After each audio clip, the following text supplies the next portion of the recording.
Thank you, Steve. And as mentioned, that'll be coming up later on Fox 10 News at 4 and 5 o'clock. But for right now, let's go ahead and talk more about your forecast. And just a reminder, it's a great time to go ahead, download the Fox 10 weather app. That way you're staying updated with the forecast, especially it's real relevant right now with all of the lightning strikes that we're picking up on out there.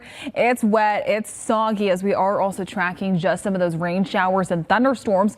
But let's take a closer look on radar right now, just with what we're starting to see out there and widespread coverage. These are really pretty scattered out there.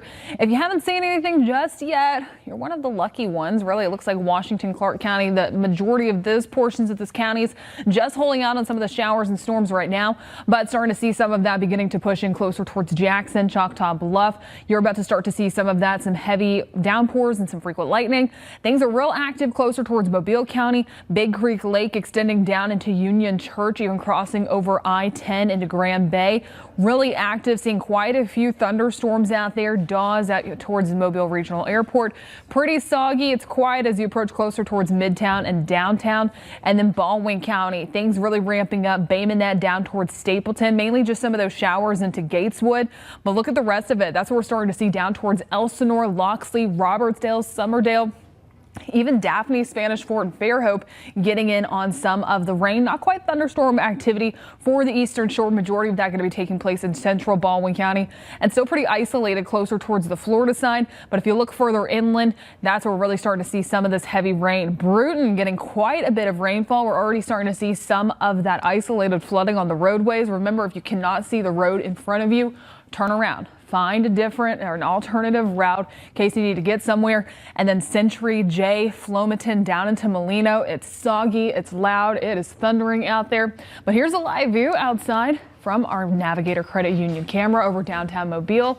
Gray, gloomy skies, some rain on the horizon, but it is toasty out there where we're not starting to see some of those showers. Seeing temperatures triple digits. Again, that Milton sensor likes to exaggerate just a little bit, not feeling like 110, but it is likely still feeling closer towards 100 degrees.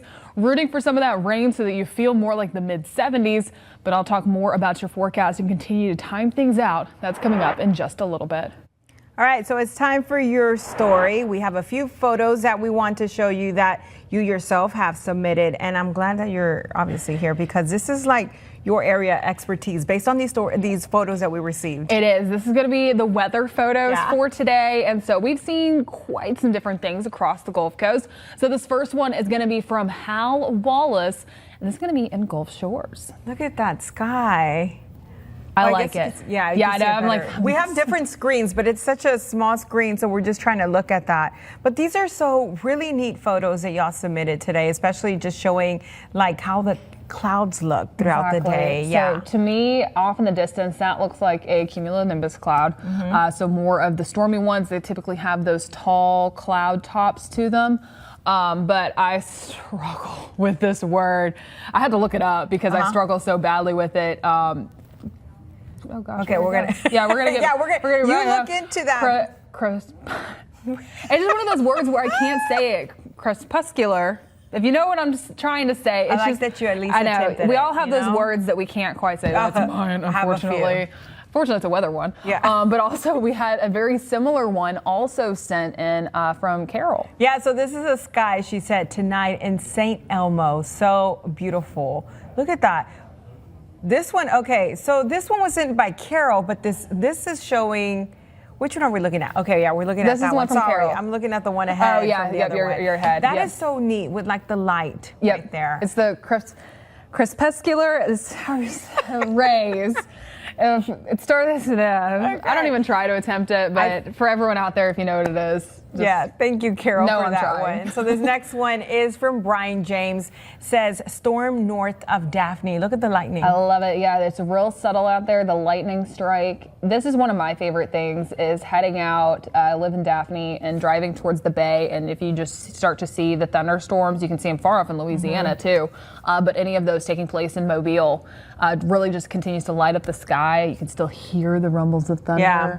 but you're dry. Yeah, So I let me was, be like, seeing that. indoors when I hear any type of rumble. Yeah, that's exactly What right. did you say? When it roars? When thunder roars, go indoors. That's me. And then also this next one is from Kim Nicholson, rain clouds in Loosedale. Okay, any specific word for these clouds, or is this? Just more of the Okay. cumulonimbus. Yeah, but you can start to see where the sky turns darker. That's where more of that heavy rain is beginning to fall. So sometimes whenever you're out driving, you'll start to, it looks like the clouds are dipping down. That's just going to be some of that rainfall out Yeah, I never understood how people could tell that it was Yeah. raining off at a distance until obviously I got older. But now this one shows like a good visual of like, you see over there, it's raining. It's either that or the cloud tops. If you see the really tall clouds, you're like, oh, there's a thunderstorm out there. Okay, so this next one is by Kinner Stroud, says Sims Municipal Park Sunday afternoon.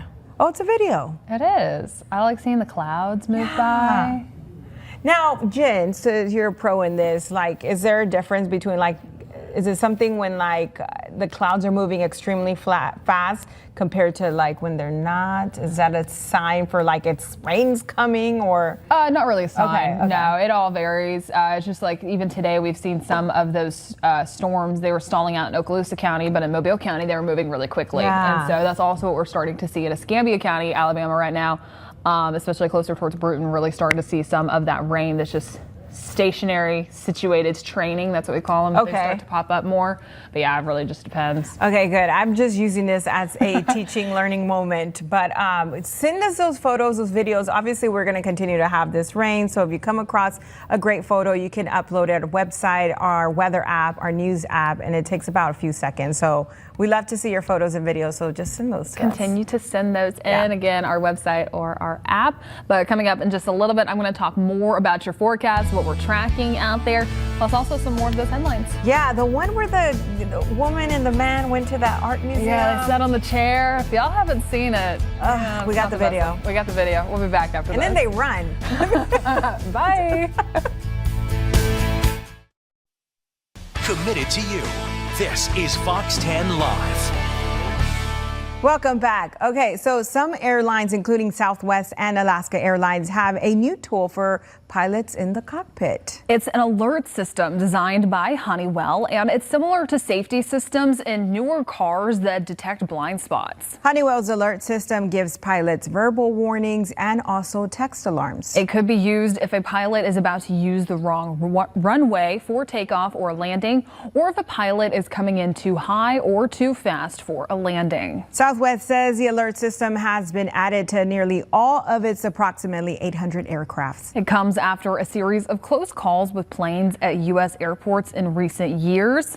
I think this is good. Yeah, it'll be helpful for sure and avoid certain things. Exactly. The more preventative measures, the better. Yeah. Okay. So popular home goods retailer At Home has filed for bankruptcy. The Dallas-based company At Home cites tariff increases and a slowdown in consumer spending as reasons for its Chapter 11 filing. At Home announced it has agreed to a deal with its lenders that will eliminate substantially all of its roughly $2 billion in debt. The agreement will provide fresh funding to keep most At Home stores open while it navigates the bankruptcy process. At Home has 260 stores across 40 states. Now, some locations still could close. The Wall Street Journal recently reported around 20 At Home locations were set to shutter.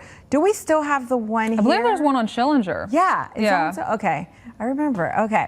Well, here's your chance for you to get a piece of Hollywood history. More than 450 items belonging to the influential director David Lynch are going up for auction. Lynch, who died in January, was known for his unique and surrealistic films and TV shows, including Blue Velvet and Twin Peaks. Personal artifacts being auctioned include props, fine art, and memorabilia. Other items from his home will be included, like a vintage chenille sofa, a director's chair, and an espresso machine. The live auction for the David Lynch collection is set for June 18th from Julian's Auctions and Turner Classic Movies.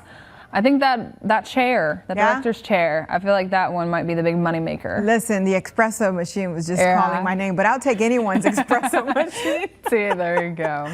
Okay, so luxury cars lined Rodeo Drive in Beverly Hills on Sunday. It was the 30th annual Concours d'Elegance car show. Yeah, so the world-class vintage racing and luxury vehicles were all on display. Despite the high-end location, the event was completely free. Check out some of those cars there. On Rodeo Drive, too? Yeah. Nice. I like some of the outfits that we got going on, too. Oh, for sure. Okay. So listen to this next story. An Italian museum's worst nightmare happened after a valuable piece of artwork was seriously damaged. Palazzo Maffi in Verona released this video after a tourist broke a crystal-covered chair back in April. Why? Okay, so you can see a man and a woman taking pictures in front of the exhibit. Once the man sat down, the chair seat and front legs broke. That's when the pair hurried out of the room. The artwork was inspired by one of Vincent van Gogh's most famous paintings. Luckily, the museum was able to fix the delicate design. The identities of the people are involved are unknown. So an investigation is ongoing, but listen, you two right there, we got you on camera. Oh, no. We got you on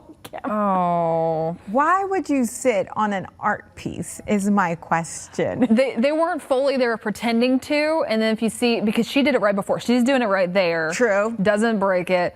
He starts to do it and I then guess he loses his tipped. balance. Yeah, he loses his balance. They're about to fall. But see, this was my next thing. Who wants There to you go. take a photo squatting on You're a right, chair? I know. Not the best photo, but just remember, enjoy art. Yes. Don't touch the art.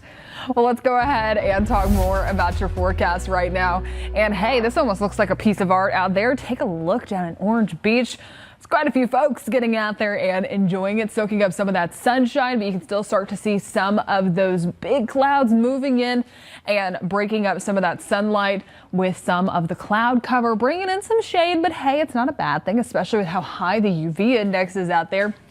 But especially, it's hot, so you almost root for some of that cloud cover just to help cool you down, give you a break.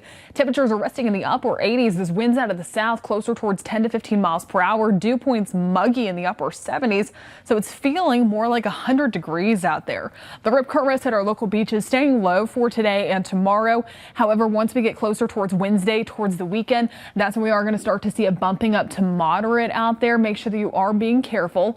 Timing things out in our futurecast heading into the rest of this evening. Again, it's a scattered look out there. Some heavy downpours, noticing some of that frequent lightning, some gusty winds possible within any of these storms, but it's really just driving carefully. As mentioned, Bruton really starting to just see some of that isolated flooding on the roadways. If you can't see the road, turn around, find a different way to go. Don't try and put your vehicle out there. It doesn't take much water to move it at all. And as we make our way further on into this evening, we'll continue to see more of this rain coverage. As a reminder, don't pay too close attention to the placement of it. It's still random. It's the summertime pattern. It's mainly the timing that we're looking at that we start to turn much more isolated once we get closer towards sunset. By that point, we're losing some of our daytime heating, which is the fuel to a lot of these storms. Still the potential to see more heading into the overnight hours. The chances just drop as you see Futurecast still wants to bring in some isolated storms overnight. In case you do have any evening plans, staying wet, soggy, and stormy out there heading into this evening when thunder roars, go indoors. It's still staying humid. And then heading into tomorrow, it's rinse and repeat. Rain chances are staying similar heading into tomorrow. Temperatures will stay very similar with that high humidity. We won't get a break until we make it closer towards the weekend when the rain goes down. Temperatures go up. But Chief Meteorologist Jason Smith will keep you updated on Fox 10 News at 4, 5, 9, and 10 o'clock. Vanessa. Welcome back. A Virginia minor league baseball team surprised fans with a unique seafood event. The Richmond Flying Squirrels rolled out the world's largest crab cake during a game on Saturday. Imagine everyone, sorry. I know, this massive 300-pound crab cake was made in celebration of Chesapeake Bank's 125th anniversary. After the mound of crab cake made it to the diamond, it was given out to the fans. Beautiful. Okay, this next one. A traveler in Virginia received a late-night four-legged surprise this week. It was an alligator, roughly 6 feet long, just outside of a motel room in Huntington. So a person who was on the door side of the door called Fairfax County authorities. The officers located the large reptile and found its owner, who was transporting the gator from New York to a zoo in North Carolina. Police were then able to get the situation under control and safely escort the alligator and the owner outside of town. Wow. I'm always kind of thinking, like, I'm glad I've never come across this, but it wouldn't be out of anywhere if it happened here. No, it's perfect Alabama or Florida story. Fits right in. All right, thank you for joining us, and we will be back at 4 o'clock. Not us, but someone will.